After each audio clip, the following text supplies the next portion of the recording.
주중에 어느 분과 긴 통화를 했습니다. 그분은 한 가정의 장녀로 태어나신 분입니다. 일찍 남편을 만나 시집을 갔습니다. 그런데 그분은 어린 시절 친정어머니가 고된 시집살이를 하는 것을 곁에서 지켜보았습니다. 그래서 아버지와 대신해서 싸워주기도 하고, 때로는 할머니와 대신 욕을 얻어먹으면서까지 어머니를 대신해 싸워주기도 했습니다. 친정어머니는 그러한 딸에게 잘해주면 좋았을 것을 그렇지 못하고 대신 화를 그 딸에게 풀었습니다. 너 때문에 너희 오빠가 배를 굽는다. 왜 이리 얼굴이 검니? 너는 왜 이리 못생겼니? 이런 말을 어린 시절부터 그 딸에게 많이 했다고 합니다. 성인이 되어서도 이제 성인이 되어서 가족들과 친척들 앞에서도, 더욱이 자신의 자녀들 앞에서도 네 엄마 성격이 정말 독한 년이다. 저년 성격이 아주 무서워. 이분은 성인이 되었습니다. 이제 50대 중반이 넘어서 60대를 가까이 하려고 합니다. 그래서 지금의 마음에 이런 복잡한 어머니에 대한 마음을 갖고 용기를 내어서 친정어머니께 전화를 했다고 합니다. 그리고 어머니에게 물어보았다고 합니다. 엄마, 왜 저에게 그랬어요? 왜 저에게 그랬어요? 왜 저만 미워했어요? 이 사형제 중에 왜 저에게만 그랬어요? 내가 엄마한테 얼마나 잘했는데. 그러자 친정어머니는 서운하다고 하면서 전화를 뚝 끊으셨다고 합니다. 그리고 저랑 통화를 했습니다. 1시간이 넘게 통화를 했습니다. 그리고 저에게 말합니다. 다시는 친정어머니와 어떤 만남도, 어떤 대화도 하지 않을 겁니다. 우리는 사랑을 받는 법도 모르는 것 같고 사랑을 주는 법도 모르는 것 같습니다. 저는 그분에게 말했습니다. 우리 신앙인들은 자신 안에 있는 아픔과 상처들을 다른 사람에게 화살처럼 내어 쏘는 사람들이 아닙니다. 하나님 앞에 내어놓고 치유하는 과정에 서 있는 사람들이 바로 신앙인들입니다. 우리 모두는 마음의 상처와 아픔이 누구에게나 다 있습니다. 그런데 하나님께서는 나의 이 아픔과 상처 가운데 있었던 그 시절과 그 시간으로 오늘 찾아오셔서 나를 만나주시고, 그때 오늘 이 저와 통한 이분은, 어머니는 그를 이해해 주지 못하였지만 예수님은 있는 그대로 이해해 주시고 받아주시고 안아주시는 분이다 라고 말씀을 드렸습니다. 그리고 그때 우리 마음 안에 엉켜 있었던 수많은 매듭들이 풀리고 우리 마음의 상처는 아물고 그곳에 새 순이 나는 은혜를 입을 것입니다 라고 당연한 듯이 말을 했지만, 여러분, 그것은 진리이고 또 그것을 우리는 믿기에 이 자리에 서 있는 것입니다. 이것은 육신의 아픔도 마찬가지지고 마음의 아픔도 모두 마찬가지입니다. 오늘 2000년 전 이러한 큰 어려움과 상처를 가지고 살았던 두 여인이 오늘 우리가 읽은 성경에 등장을 하고 있습니다. 먼저는 12년 동안이나 혈루증을 앓고 있었던 여인의 삶입니다. 혈루증, 우리가 잘 알고 있듯이 혈루증은 하혈이 멈추지 않는 질병이 바로 혈루증입니다. 문제는 이 질병뿐만이 아니라 제2적으로 매우 부정한 질병으로 취급을 받았기에 자신뿐만 아니라 자신과 접촉하는 주변의 모든 사람을 부정하게 만드는 질병이 바로 혈루증이었습니다. 그래서 예수님 당시에 나병 환자들처럼 사회적으로 격리되어야 하는 환자들이 바로 혈루증 환자였습니다. 오늘 이 여인은 무려 12년 동안이나 이러한 혈루증을 안고 살아오고 있었습니다.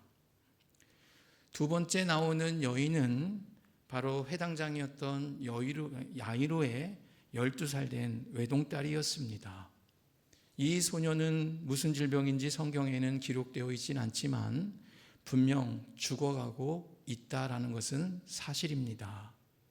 12년밖에 살지 못하고 죽어가고 있는 매우 소중한 딸입니다. 여러분, 이 두 여인의 공통점을 여러분 알 수 있겠습니까? 바로 12년입니다. 한 명은 부정한 질병이 끊어야 하는 12년이고 다른 한 명은 생명이 더 이어져야 하는 12년이었습니다. 질병이 멈추고 죽음이 멈춰 하는 순간 이 두 여인은 예수님을 만납니다. 사랑하는 믿음 가족 여러분, 당시에 어떤 사람도 당시에 가지고 있는 어떤 의학도 멈추지 못했던 것을 오늘 예수님은 이들에게서 멈추게 해주실 것입니다. 결론적인 말씀이지만 예수님이 이 땅에 오심으로 완성으로 나아가고 있는 하나님의 나라는 우리 인간의 죄로 말미암아 시작된 인간이 가지고 있는 여러 질병과 고통과 사망을 멈추게 하는 것이 바로 하나님의 나라다라는 것입니다.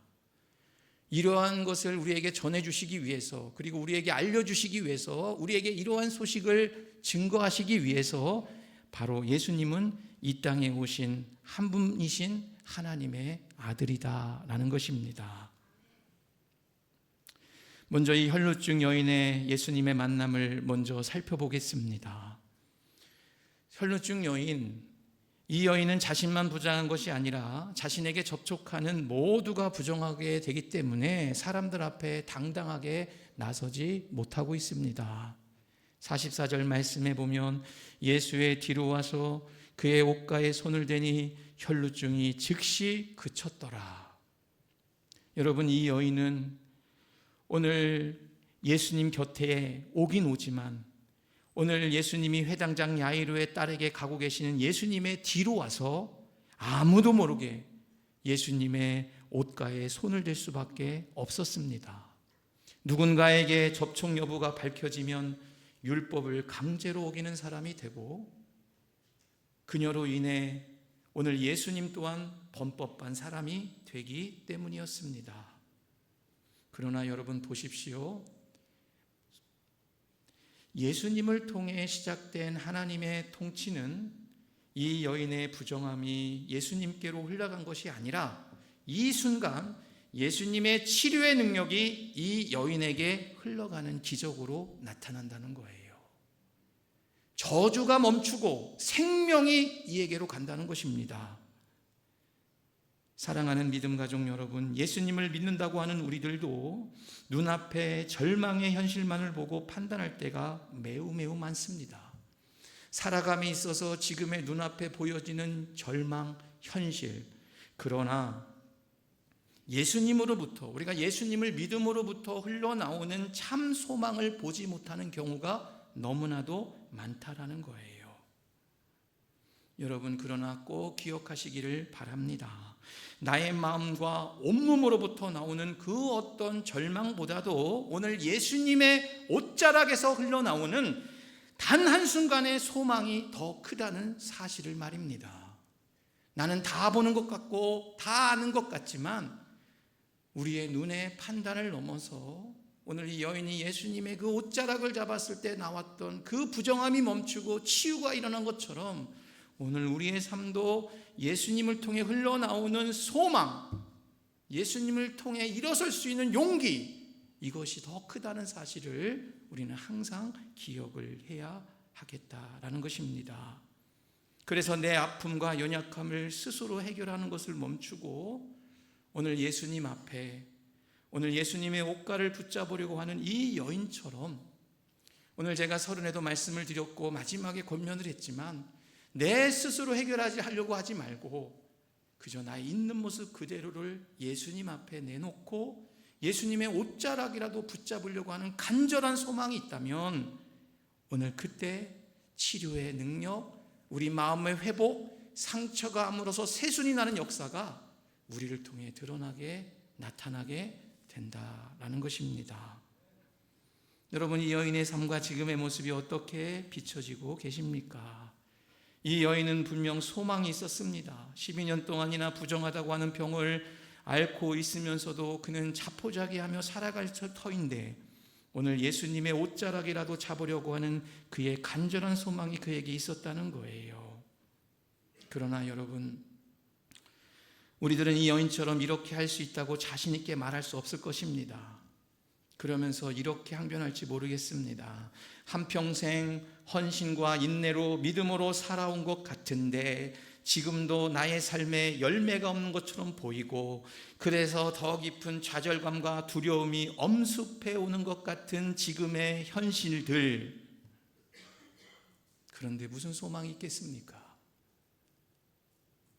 좋아지는 지세는 아무것도 안 보입니다. 신앙생활을 우리 권사님들 중에, 장로님 중에, 집사람 중에 그런 분 많을 거예요. 내가 이렇게 믿음 생활했는데 내 자녀들에게 하나님, 예수님 복음을 온전히 전해주지 못한 것 같고, 내 자녀들의 모습을 보니 믿음의 열매도 내가 모범을 보이지 못한 것 같고, 어떠한 마음이 내 마음에 있는지 그런 두려움이 있는 우리 권사님이나 저도 마찬가지입니다. 다 있다는 거예요. 그러나 여러분 꼭 기억하십시오. 나의 삶에 어떠한 상황 가운데 있다 할지라도 인내와 기도로 예수님을 향한 소망의 끈을 놓지 않고 살아간다면 내가 바라는 열매보다도 더 소망해야 할 가치들을 하나님은 보여주신다는 거예요. 내 눈에 당장 보이는 것을 넘어서 더 큰, 더 넓은 하나님의 마음을 갖는 믿음을 우리에게 주신다라는 것입니다. 여러분, 내 자녀를 볼 때 우리는 너무나도 마음이 아픕니다. 내가 봐도 아픕니다. 저도 저의 자녀를 보면 마음이 아픕니다. 그러나 하나님의 마음으로 보면 내 자녀는 내 눈에서는 보면 왜 내 말을 들어주지 않고 부모의 마음을 이해해주지 못할까라고 생각할지 모르겠지만, 하나님의 마음으로 보면 그는 너무나도 소중한 아들이고 소중한 딸이며, 하나님이 그에게 어떻게 사건을 통해서 그의 삶의 어떠한 방법으로 그에게 임할지 우리는 장담할 수가 없다라는 거예요. 단 우리는 그 자녀를 향한 소망을 꼭 잃지 말아야 됩니다. 우리의 자녀를 통해서 분명히 하나님이 우리 자녀를 책임져 줄 거야.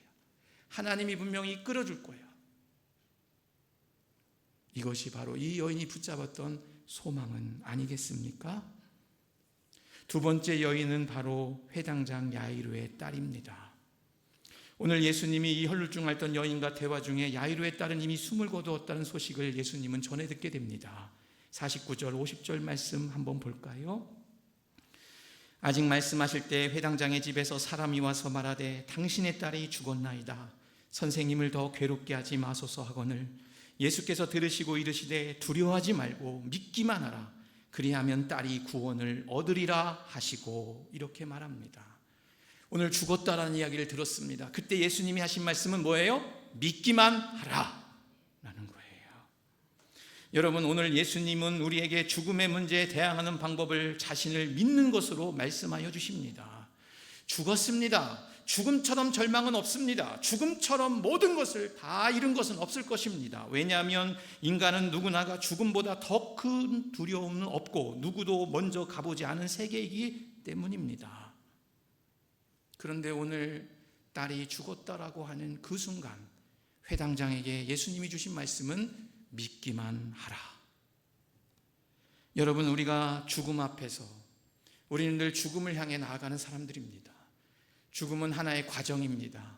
그런데 우리가 이 죽음 앞에 누구도 나는 죽음을 두려워하지 않습니다라고 말할 수 있는 사람은 없을 것입니다. 그런데 예수님은 이 죽음을 두려워하고는 우리에게 뭐라고 말씀하십니까? 요한복음 11장 25절에서 26절입니다.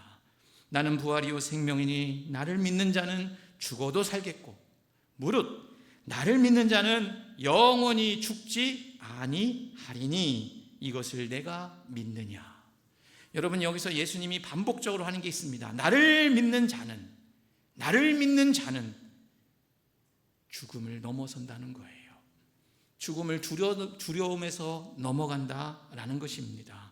그래서 우리가 할 수 있는 가장 큰 고백은 무엇일까요? 예수님을 주님으로 고백하는 것입니다. 예수님을 의지하는 것뿐이다 라는 거예요. 지난 수요일 우리 이상희 권사님과 최달성 권사님을 찾아뵀습니다.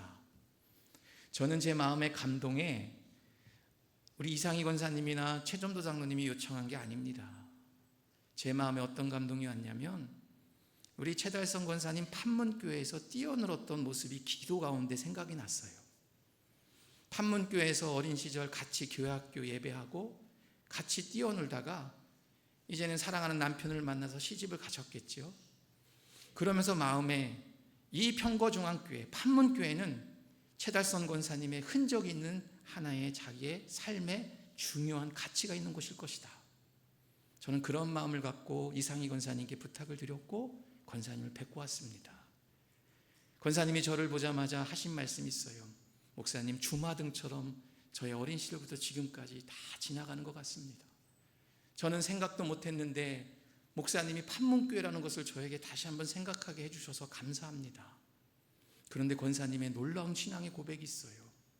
지금까지 교회에서 열심히 봉사하고 누구보다 굳은 일 열심히 하고 교회를 위해 헌신했는데 지금 내가 하는 이 헌신이 과연 하나님께서 받아주는 헌신인지 그저 내 열심만을 가지고 섬겼는지 잘은 모르겠습니다.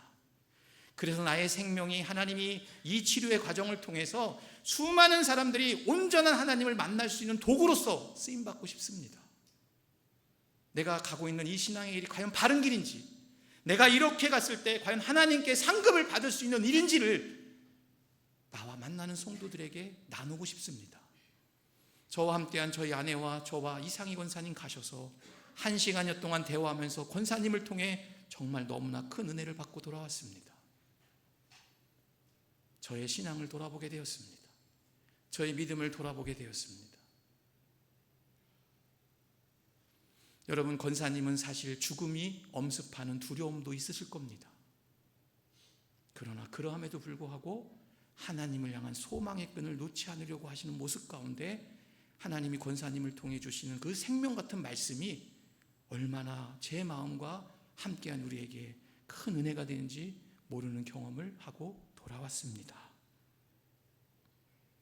오늘 이 회당장 야이로의 이 죽었다는 말 앞에 주변의 사람들은 이 말을 듣고 비웃습니다. 53절 말씀해 볼까요? 그들이 그 죽은 것을 보고 고로 비웃더라 라고 말합니다. 이미 죽은 자가 어떻게 살아나겠느냐? 이미 끝났다. 이미 너의 삶은 끝이다. 너의 가정은 끝이다. 속금만 돌림 줄여주세요. 너는 여기서 끝이다라고 우리는 종종 이야기합니다. 그런데 이 주위의 사람들은 그렇게 비웃다고 했어요. 그러나 예수님은 그들의 비웃음을 등지시고 아이를 일으키십니다. 54절 55절 예수께서 아이의 손을 잡고 불러 이르시되 아이야 일어나라 하시니 그 영이 돌아와 아이가 곧 일어나거늘 예수께서 먹을 것을 주라 명하시니.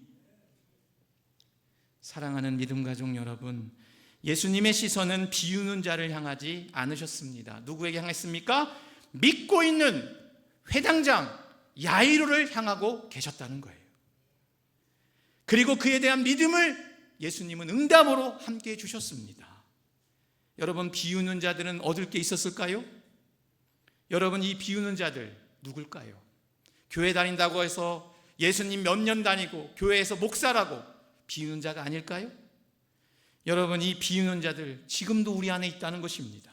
믿음을 가졌다고는 하지만 현실로 판단만을 잘합니다. 매우 현실적이에요. 믿음이 있다고 하면서 공동체의 고백을 보더라도 현실적으로만 봅니다. 그런 자들이 바로 예수님의 능력을 무시하는 비우는 자들이라는 거예요. 여러분, 공동체의 믿음이라는 것은 각각의 사람들이 어찌할 수 없는 마음을 하나님께서 움직이심을 믿는 거예요.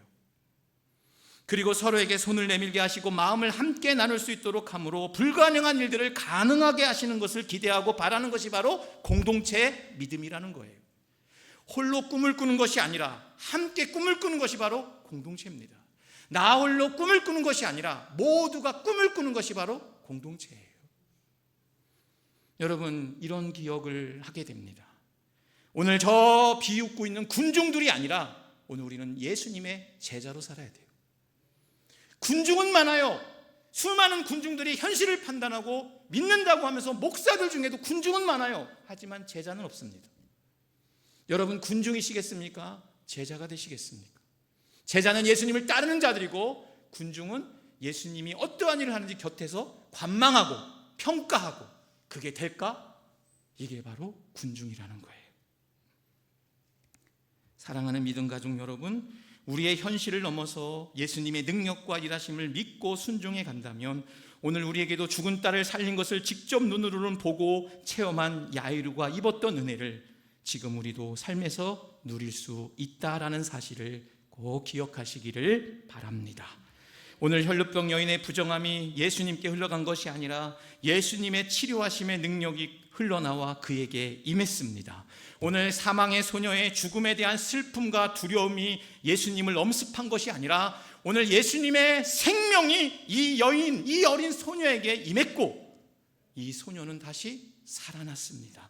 그러하기에 여러분, 우리의 믿음이라는 것이 무엇일까요? 오늘 우리의 믿음이라는 것은 예수님께서 흘려주시는 생명을 살리는 능력을 우리 안으로 초대하는 것이 믿음이에요. 예수님이 살리는 생명의 능력을 오늘 내 마음을 열고 그 안으로 초대하는 것이 믿음이라는 거예요. 이것이 될 때 우리 안에 임한 예수님의 능력이 다른 누군가에게 흘러가게 되는 것이고, 이 능력이 우리를 통해서 주변 사람들을 회복시키시고, 오늘 상처 입은 자들이 회복되시고, 가정이 무너진 자들이 가정이 회복되게 되는 것이고, 육신의 연약함으로 무너져가지만, 겉으로 장막은 무너져가지만 오늘 내 안에 계신 예수님을 통해서 새로운 하나님의 생명을 다른 누군가에게 전하는 도구가 될 수가 있다라는 것입니다. 여러분, 내 삶의 혈루증이 멈춘 적이 없습니까? 죽었다가 다시 살아난 기적은 우리는 경험해 보기가 어렵습니다. 2000년 전 오늘 이 두 여인에게 베풀어졌던 하나님 나라 생명의 복음이 지금 나에게도 내 안에 내가 마음을 열면 임하고 있습니다. 임하고 있습니다. 여러분, 그만큼 능력이 있는 자들이에요. 여러분이 가지고 있는 부정적인 생각, 여러분이 가지고 있는 하나님 안에서나 사람들 앞에서 담지 말아야 할 마음의 생각들과 죄가 있다면 이 예수님의 흘러나오는 이 능력을 우리는 받을 그릇이 준비된 것이 아닙니다.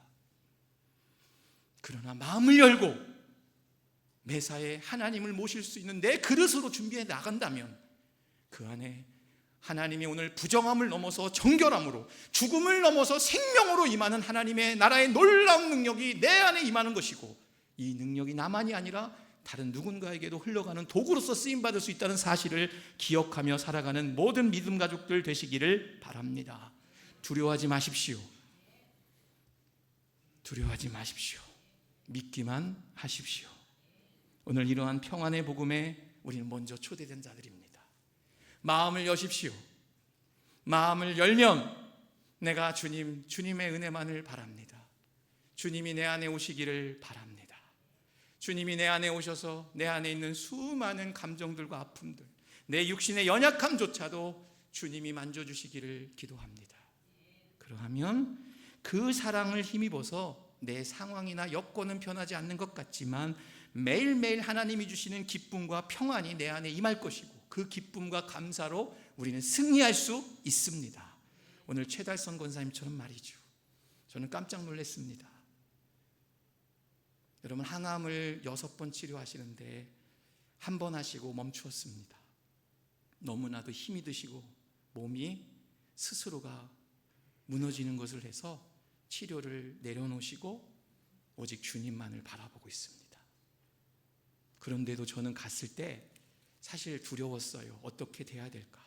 그런데 권사님은 저를 너무나 기쁘게 환대해 주셨고,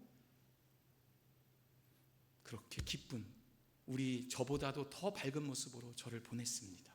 그 힘이 무엇일까요? 바로 권사님에게 임하고 있는 이런 하나님 나라 생명의 능력이 그의 마음 가운데 있고, 그것을 권사님 마지막까지 자신을 찾아오는 누군가에게 다 나누어 주고 싶은 예수님의 마음이 아니겠습니까? 여러분, 마지막까지 그런 선한 영향력을 남겨주고 드러내는 여러분들 되시기를 바랍니다. 정결함을 넘어 부정함으로, 죽음을 넘어 생명으로 그 일을 위해 부름받은 자들이 바로 저와 우리 모두입니다. 그리고 오늘 여신도의 분들입니다. 이러한 은혜를 잊기를 간절히 축원합니다.